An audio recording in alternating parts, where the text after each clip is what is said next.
Tinapay mula sa langit. A daily morning devotion with CRC Family.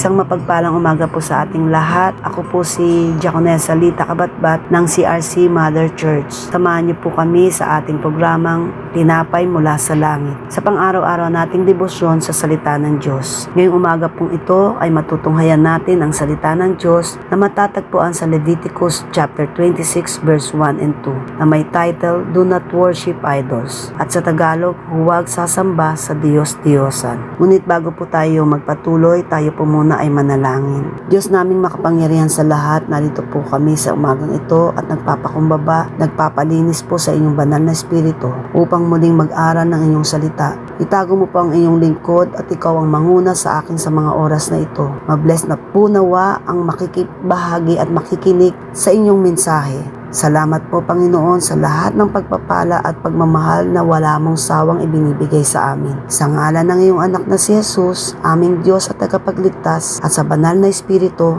Amen. Tayo po ay babasa sa unang verse. Ito po ay nagmula sa Magandang Balita, Biblia. Verse 1, huwag kayong gagawa ng mga Diyos-Diyosan o magtatayo ng mga inukit na rebulto o sagradong haligi upang sambahin sa inyong lupain. Ako si Yahweh ang Diyos ninyo. Verse 2, igalang ninyo ang araw ng pamamahinga at ang aking santuaryo. Ako si Yahweh. Bakit po kaya sinabi ng Diyos na huwag tayong gagawa ng mga Diyos-Diyosan? Magtatayo ng mga inukit na rebulto o mga gis na bato upang sambahin. Una po, ang Diyos natin ay isang espiritu at dapat lamang natin siyang sambahin sa espiritu at katotohanan. Ito po ay mababasa sa John chapter 4 verse 24. Pangalawa po, sapagkat ang ating Diyos ay mapanibughuin. Ang kasalanan ng mga magulang ay sisingilin niya sa mga anak hanggang ikatlo at ikaapat na salin lahi. Ito po ay mababasa sa Exodus chapter 20 verse 4 and 5. Gaano naman po kahalaga sa Diyos ang araw ng Sabat o araw ng pamamahinga? Sapagkat ang ating Diyos ay nagpahinga sa ika-7 araw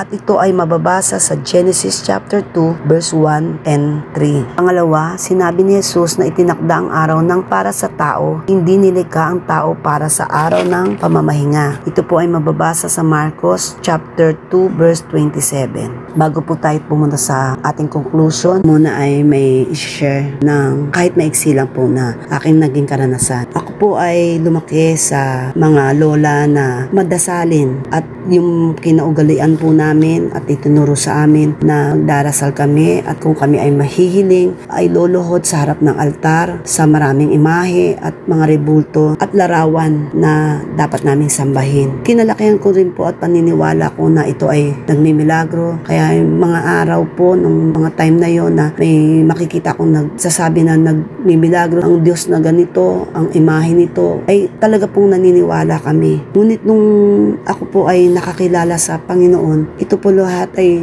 parang kinatakutan ko na kada nakikita ko. Natatakot na po akong tignan, hindi ko po alam kung bakit. Hanggang sa nakakapanaginip na ako ng hindi maganda, nakikita ko na sila sa panaginip ko na yun po ay parang hindi po magandang panaginip. At dito po ay nabasa ko na hindi po pala tama na tayo ay maniwala at tayo ay sumamba sa kanila. Dahil ito po ay gawa lamang ng tao na hindi naman makakapagligtas sa atin. Dahil ang Diyos na tunay ay espiritu na kahit saan tayong lugar, pwede natin siyang tawagin. Mula po noon, ay unti-unti ko na pong inalis ang mga imahe. Salamat sa aking asawa at sinuportahan niya ako. Ito po ay binalot ko lahat at ibinigay ko po sa taong nararapat. Yan lang po ang aking kwento na maiksi. Salamat po sa Diyos. Kung conclusion, dapat po ay huwag tayong sasamba sa Diyos-Diyosan sapagkat wala po itong kapangyarihan at may sumpang darating sa ating mga anak hanggang sa ikatlo at ikaapat na salin lahi. Marapat lang pong sambahin ang ating Diyos sa espiritu at katotohanan. Malaga po ang araw ng Sabat o araw ng pamamahinga sapagkat ito po ay banal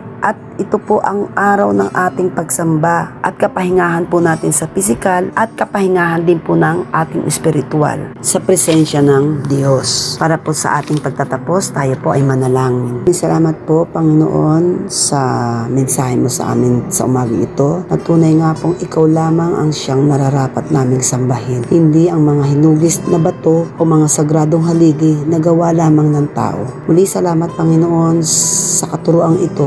Sa ngalan ng iyong anak na si Jesus, aming Diyos at tagapagligtas, at sa banal na Espiritu. Amen. Salamat po mga kapatid sa patuloy na pakikinig at pagsubaybay sa pang-araw-araw na salita ng Diyos. Samahan niyo po muli kami bukas sa ganitong oras, 5:30 AM ng umaga, same channel sa CRC Family, at patuloy niyo po itong i-share sa mga kamag-anak at mga mahal nating sa buhay upang sila rin pagpala ng salita ng Diyos. To God be the glory. Amen.